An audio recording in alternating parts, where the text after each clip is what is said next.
আসসালামু আলাইকুম। সবাইকে স্বাগতম জয় নলেজ হাবে। আজকের আলোচনার বিষয় দেশীয় পণ্যের বিশ্বজয়। আজ আমরা জানব বাংলাদেশের কোন কোন পণ্য বিদেশে সবচেয়ে জনপ্রিয় এবং এই বাজারকে আরও সম্প্রসারণের জন্য আমাদের কি কি করণীয়। চলুন শুরু করি।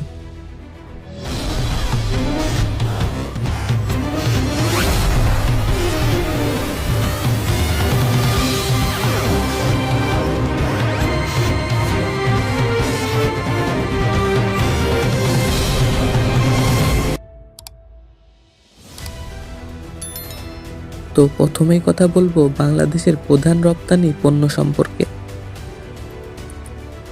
বাংলাদেশের রপ্তানি খাতের প্রধান ভিত্তি হলো তৈরি পোশাক শিল্প, যা বিশ্বের অন্যতম বড় পোশাক রপ্তানিকারক দেশ হিসেবে বাংলাদেশকে পরিচিত করেছে। 2022-23 অর্থবছরে বাংলাদেশের পোশাক রপ্তানি $44.36 বিলিয়ন ছিল।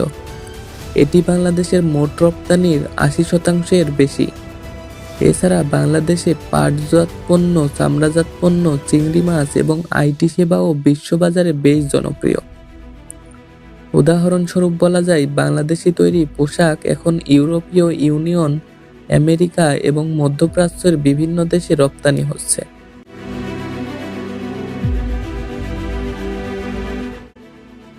পৃথিবীর কোন দেশে বাংলাদেশি পণ্যের চাহিদা সবচেয়ে বেশি?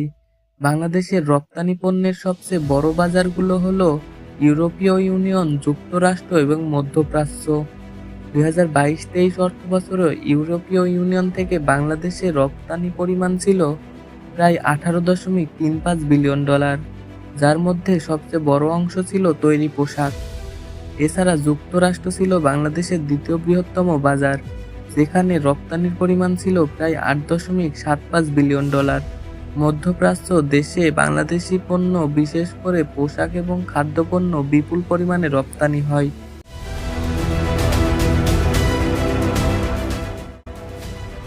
বিশ্ববাজার তৈরিতে চ্যালেঞ্জ সমূহ।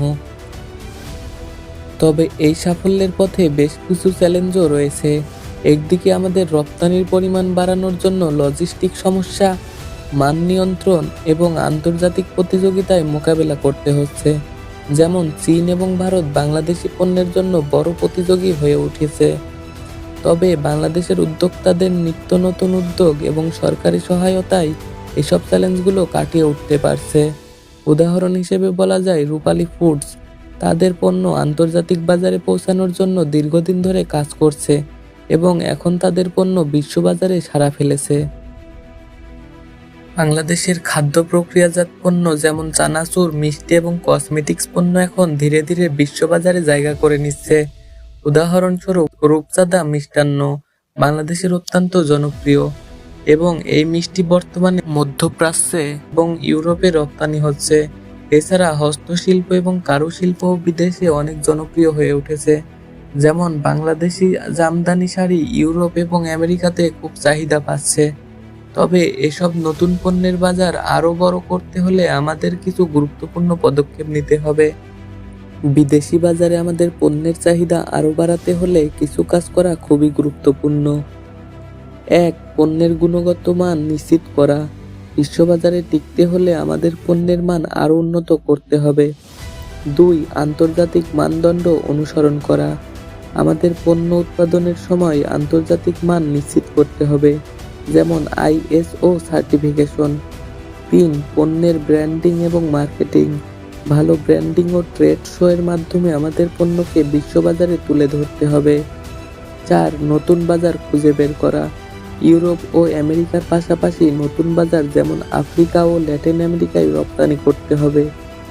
সরকারি সহায়তা। সরকারের পক্ষ থেকে কর ছাড় এবং লজিস্টিক সাপোর্ট দিতে হবে। 7. কর্মীদের দক্ষতা বৃদ্ধি।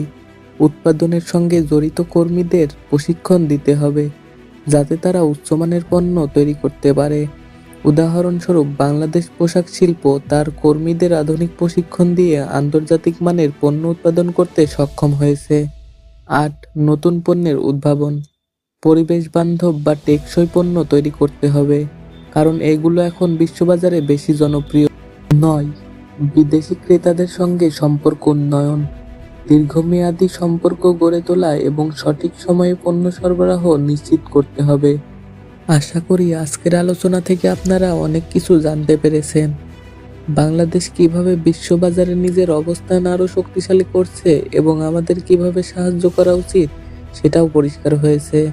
ভিডিওটা যদি ভালো লেগে থাকে অবশ্যই একটা লাইক করবেন এবং চ্যানেলটা সাবস্ক্রাইব করে আমাদের পাশেই থাকবেন। এতক্ষণ সাথে থাকার জন্য সবাইকে জানাই আন্তরিকভাবে ধন্যবাদ। দেখা হবে পরের ভিডিওতে। ততক্ষণ সবাই সুস্থ থাকবেন, ভালো থাকবেন। আল্লাহ হাফেজ।